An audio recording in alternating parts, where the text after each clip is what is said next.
રાજકોટ અગ્નિકાંડ પર ધાનાણીના દાવાથી હડકંપ। નમસ્કાર દર્શક મિત્રો, રાજકોટની હચમચાવી મૂકે તેવી ઘટના પર એક નવો દાવો સામે આવી રહ્યો છે। સાંજે ભયંકર આગની ઘટના બન્યા બાદ રાજકોટથી લોકસભા ચૂંટણી લડનારા કોંગ્રેસી ઉમેદવાર પરેશ ધાનાણી પણ ઘટના સ્થળની મુલાકાતે રાત્રે પહોંચ્યા હતા। અહીં તેમણે પત્રકારો સાથેની વાતચીતમાં કંઈક એવા ખુલાસા અને દાવા કર્યા હતા જેનાથી હડકંપ મચી જાય તેમ છે। તો પરેશ ધાનાણીએ કહ્યું કે આ ઘટના વિશે સાંભળી બધા જ અંદરથી હચમચી ગયા છે। આ ગેમ ઝોન છેલ્લા 4 વર્ષોથી ચાલતું હતું। એવું સાંભળ્યું છે કે તેને કોઈ પણ પ્રકારની મંજૂરી નહોતી મળી।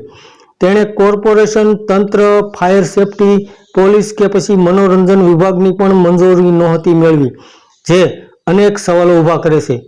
ધાનાણીએ આ દરમિયાન અહીં ઘટના સ્થળે હાજર લોકો સાથે વાતચીત કર્યા બાદ એવો દાવો કર્યો હતો કે લોકમુખેથી સાંભળ્યું છે કે ગેમ ઝોનમાં શુક્રવારે પણ એક એવી ઘટના બની હતી કે જેનાથી આવી મોટી કરુણાંતિકા સર્જાશે તેના સંકેત મળી ગયા હતા। ધાનાણીએ એવો દાવો કર્યો કે ગેમ ઝોનમાં શુક્રવારે એક આગની સામાન્ય ઘટના બની ચૂકી હતી। તે સમયે પોલીસ અને ફાયર વિભાગની ટીમ મુલાકાત લીધી, તેમ છતાં કોઈ પણ કાર્યવાહી ન થઈ હતી।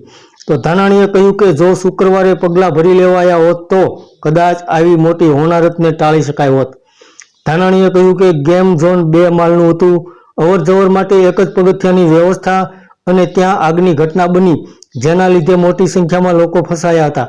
તેમણે ઇમરજન્સી ગેટની વ્યવસ્થા વિશે પણ સવાલો ઉઠાવ્યા હતા। તો દર્શક મિત્રો, પરેશ ધાનાણીએ રાજકોટમાં જે અગ્નિકાંડ થયો છે તેના વિશે હડકંપ મચાવી દે તેવો દાવો કર્યો હતો। ધન્યવાદ દર્શક મિત્રો।